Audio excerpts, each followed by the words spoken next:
we're working to connect a region of over 600 cultural bridges between our lands.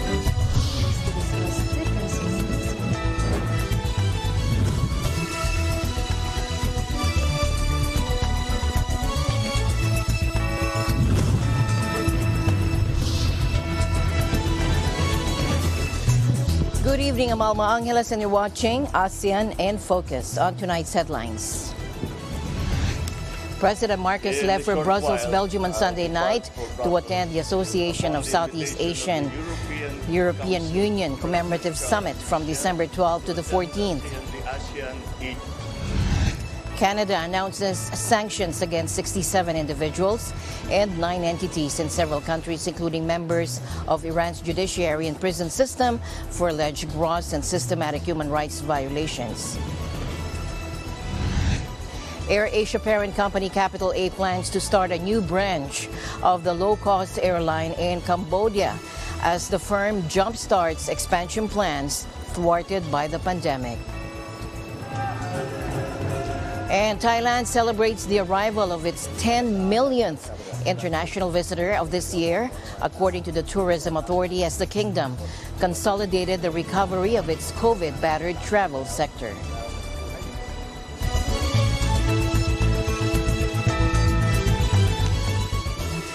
First, in our news, President Marcos left for Brussels, Belgium, Sunday night to attend the Association of Southeast Asian European Union Commemorative Summit. This will be held from December 12 to the 14th. In his pre-departure speech, the president said it will be the first meeting between ASEAN and EU member states leaders at the headquarters in Brussels. Take a look. Upon the invitation of the European Council President Charles Michel to attend the ASEAN European Union Commemorative Summit on the 14th. The standalone summit is celebrating 45 years of ASEAN-EU relations with in-depth discussions on the most relevant issues concerning both regional organizations, such as global and regional security challenges, sustainable development, and economic cooperation, amongst other things. This will be the first meeting between ASEAN and EU member states leaders at the EU headquarters. And I am pleased to highlight the Philippines' role as country coordinator for ASEAN in its dialogue relations with the EU. In addition to pursuing ASEAN interests as country coordinator for the EU, I will always certainly push for Philippine priorities within the context of the ASEAN-EU cooperation, particularly in post-pandemic economic recovery and trade, maritime cooperation, and of course, climate action. Although I am representing the Philippines, I am now also representing all of ASEAN. But nonetheless, as I have mentioned, Philippine interest will always enter into all my discussions. The president will also hold several business meetings and bilateral talks with foreign leaders during his trip to Europe. Aside from this, the president will meet members of the Filipino community upon his arrival in Brussels on the 12th. According to the Department of Foreign Affairs, there are 5,647 Filipinos in Belgium.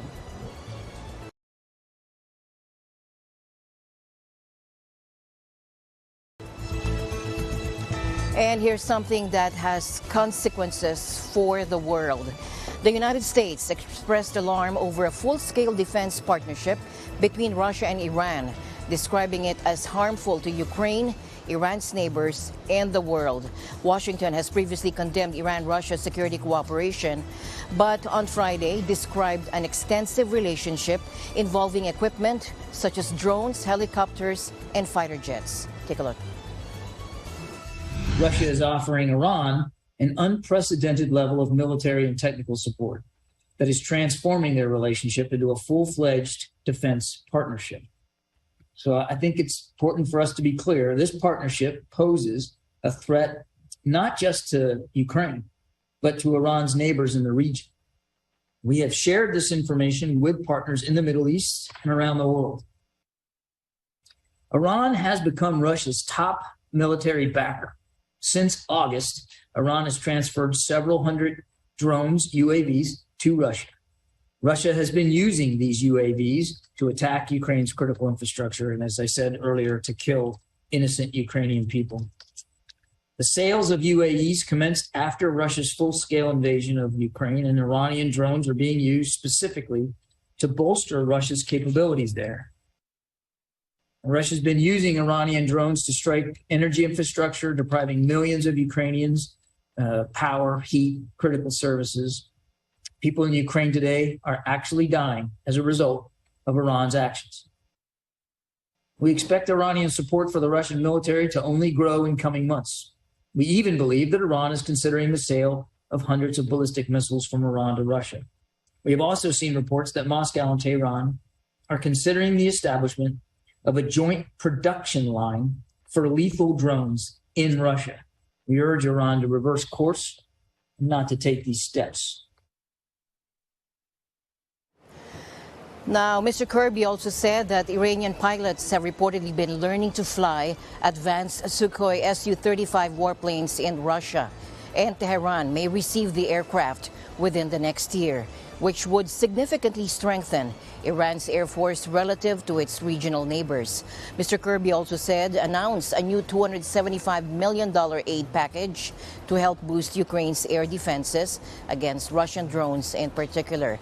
The latest package, which is made up of equipment taken from existing U.S. stocks, brings Washington's military assistance to Ukraine since Russia's February 24 invasion to more than $19.3 billion. Now, Canada announced sanctions against 67 individuals and 9 entities in several countries, including the members of Iran's judiciary and prison system for alleged gross and systemic human rights violations. The sanctions, timed to mark World Days for Anti-Corruption and Human Rights, also target Russia and Myanmar.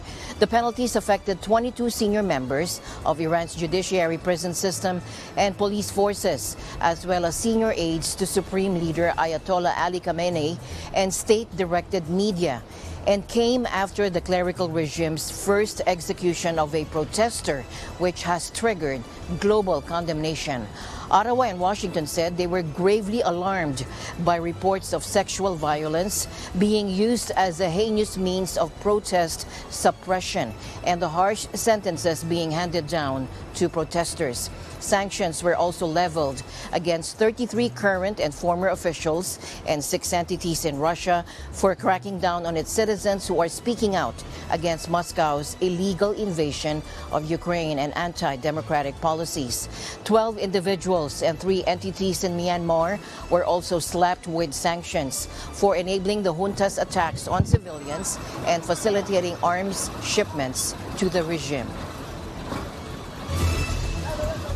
In other news, Thailand celebrated the arrival of its 10 millionth international visitor of 2022, according to the Tourism Authority, as the kingdom consolidated the recovery of its COVID-battered travel sector. First, let's listen in.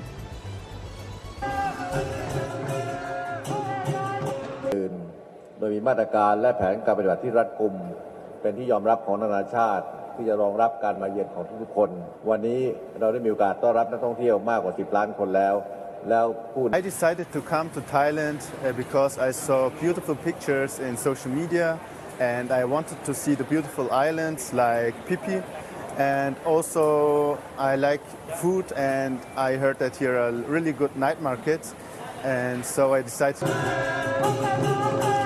Traditional dancers and drummers at Bangkok's Suvarnabhumi International Airport welcome passengers arriving on a Saudi Arabian Airlines flight that authorities believe clocked the 10 million milestone. Thailand welcomed some 40 million people in 2019, but then the pandemic hit and travel was decimated as nations tightened border controls to contain the coronavirus. With those restrictions easing worldwide, Thailand's travel numbers have begun a slow recovery, and the government expects to generate nearly $16 billion in tourism revenue this year. Recovery in the tourism sector is also heavily dependent on China relaxing international travel rules, according to Thai officials.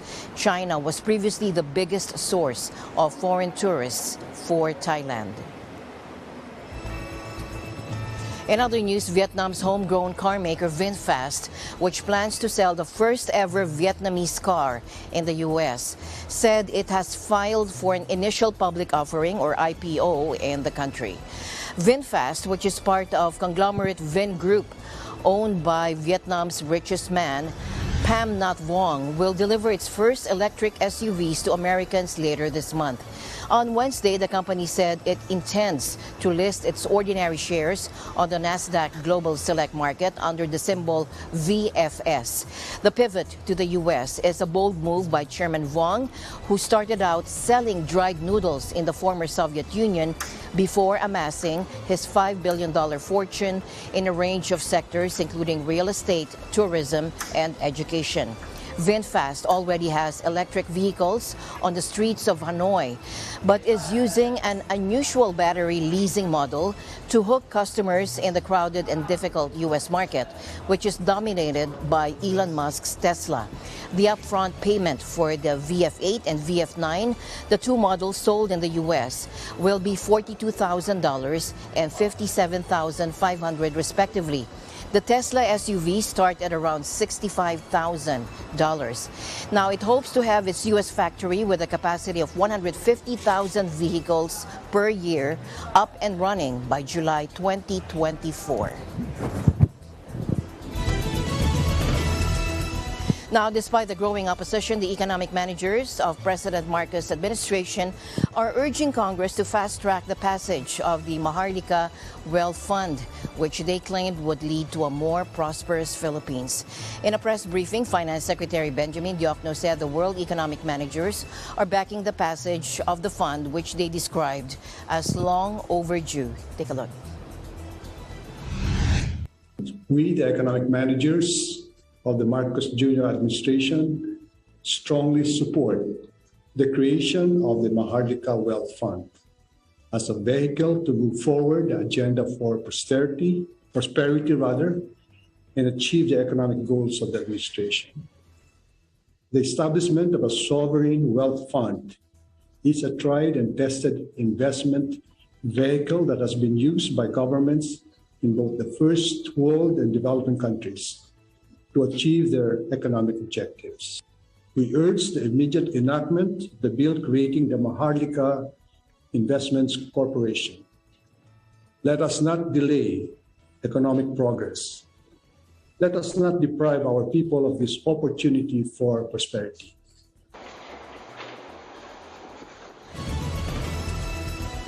In other news, AirAsia parent company Capital plans to start a new branch of the low-cost airline in Cambodia, according to its chief executive, as the firm jumpstarts expansion plans thwarted by the pandemic.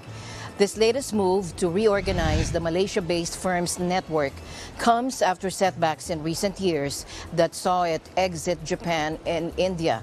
In an interview with Bloomberg Television, Tony Fernandez said the venture would start with 2 aircraft and eventually expand to 15. The new airline would serve routes within a 4-hour radius of Cambodia, he added. Fernandez added the firm's future airlines would also be based in Southeast Asia, as it was a familiar region. AirAsia is currently flying 49 weekly flights to Cambodia from Malaysia and Thailand, according to Bo Lingam, its chief executive officer, down from 90 prior to the pandemic.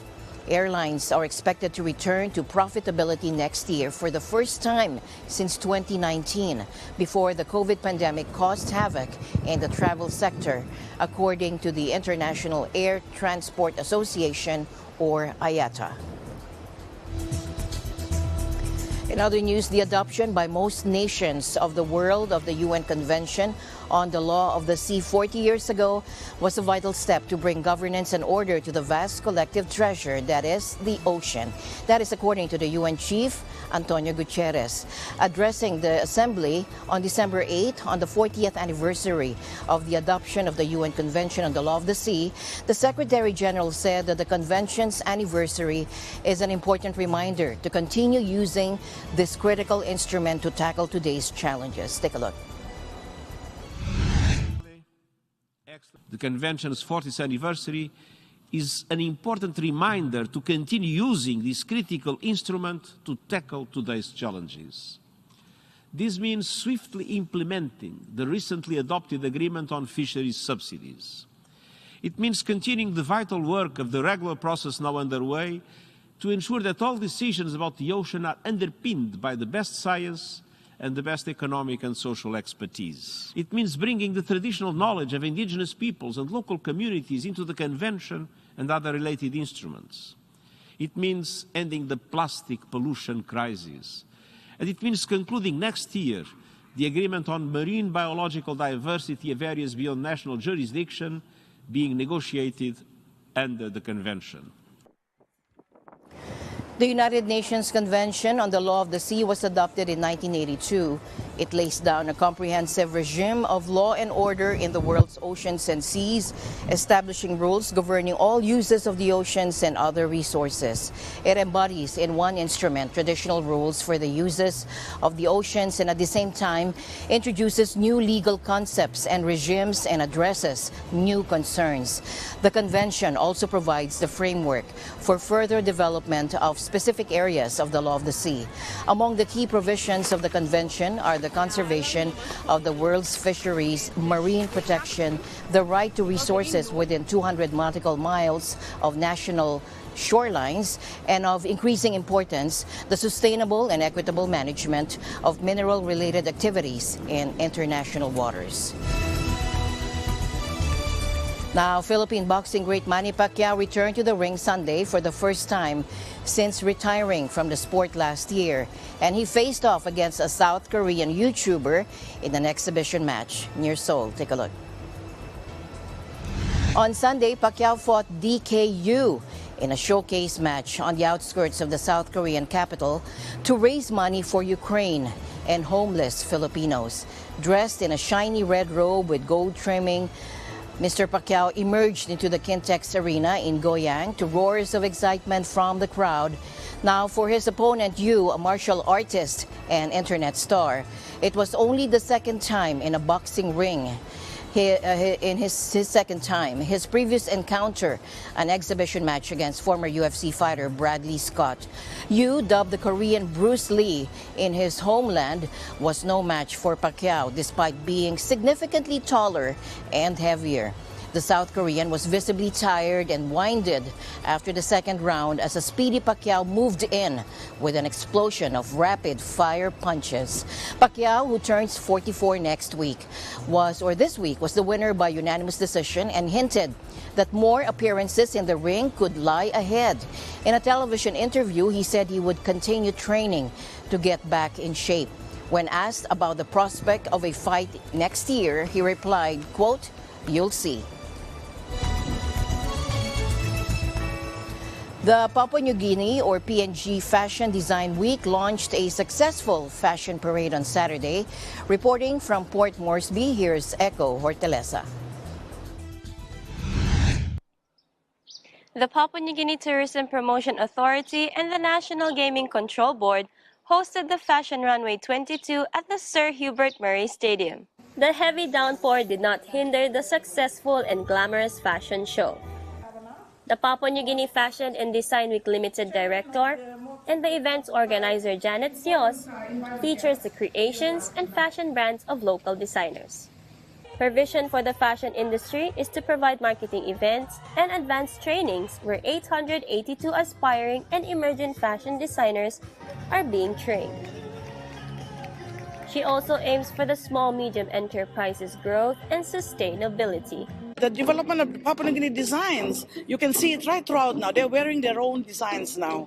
Prior to that, we used to wear Fijians or Samoan designs, but thankful for the program that we've rolled out and awareness, bringing it to Papua New Guineans that they can actually start businesses in this particular sector. The support tonight through the major sponsors of the National Gaming Control Board and the Tourism Promotion Authority in a big way to bring it out tonight. It shows the confidence and the understanding and the acceptance of such a vibrant industry that's coming up in Papua New Guinea. The idea is to promote our own designs in the world. And actually, I had a dream that one day we'll walk New York with a huli headdress and the designs in the New York runway. So maybe one day that dream will come true. National Gaming Control Board trustee Elizabeth Bradshaw urges the citizens to exercise teamwork and collaborate with other government agencies. This is to form a mosaic of fashion industry that can change the perspective and dimension in order to break barriers and showcase the authenticity of Papua New Guinea fashion creations internationally.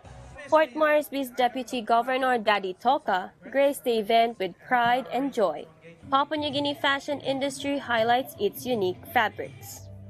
Their creativity and craftsmanship shows excellent progress in defining cultural designs. We can open doors for Papua New Guineans because the talent is raw, the talent is big. We support because we are proud Papua New Guineans and we want to get some of the vision of the government to see growth. We want to try to get the light out so Papua New Guineans can see and appreciate that, look, the other worlds have their fashion, their brand. Why don't we do ours? That's basically what we're doing, giving the platform and supporting growth that fashion can come uniquely our way. We have to have our own signature. For Papua New Guineans, dress up, look your best. Let's bring fashion to another level and stay beautiful. Echo Hortaleza Quinola, Port Moresby, Papua New Guinea. Eagle News, we live in extraordinary times. Now, many films and television productions are inspired by the recent pandemic. For filmmakers, this movie offers a new wrinkle to stories unexplored, but never in the same manner. Never Alone is a film about young love in the COVID-19 era, and the film has already amassed enthusiastic accolades and wins at the Miami Indie Film Awards, Milan Gold Awards, Paris Film Awards, La Indie Awards, and more. The Mexican actress, producer Alex Felix talks about this film. Here's her exclusive interview with our correspondent MJ Recadio. MJ. Up-and-coming Hollywood actress Alex Felix, from Never Have I Ever to Never Alone. I had an exclusive interview with her. Take a look. I'll talk about, I know during pandemic, everyone was affected by it. Share me a story about this role with Never Alone. I know this is by River Rock Films. You know, it was a time when we as actors, we were working a lot. And so I actually submitted myself for this project. And I got a message back saying, like, can we hop on a call? And I hopped on a call and I was able to meet our director, Paul, and some other people. And he said, you know, we really want this to be a collaboration. We don't want to be completely stalled because it's such an unknown world right now. We still want to make art in the way that we can. And so that's kind of how it came about. I had the opportunity to write a song for the project. Did you write it? Did you sing it as well? I did.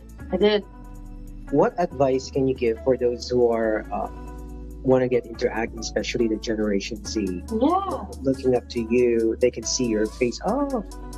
I would first of all just say start training. You can't get good at anything without practice. And every time in my life that I thought I've been ready for something, in 6 months I was like, oh, baby girl, you were not ready at all. Mm-hmm. But just start training, whether you can be in class at the moment, or you can be reading books, or you can be like watching films of people that you consider great actors and like studying their work and what makes it authentic.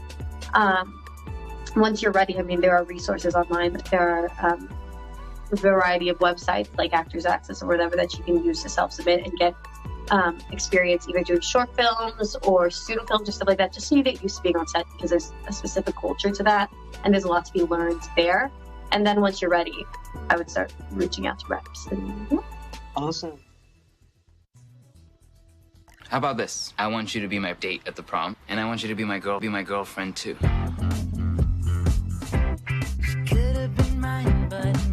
They just asked you out. She said she'd think about it. What's wrong with that? If she has to think about it, then it's a no. Not necessarily.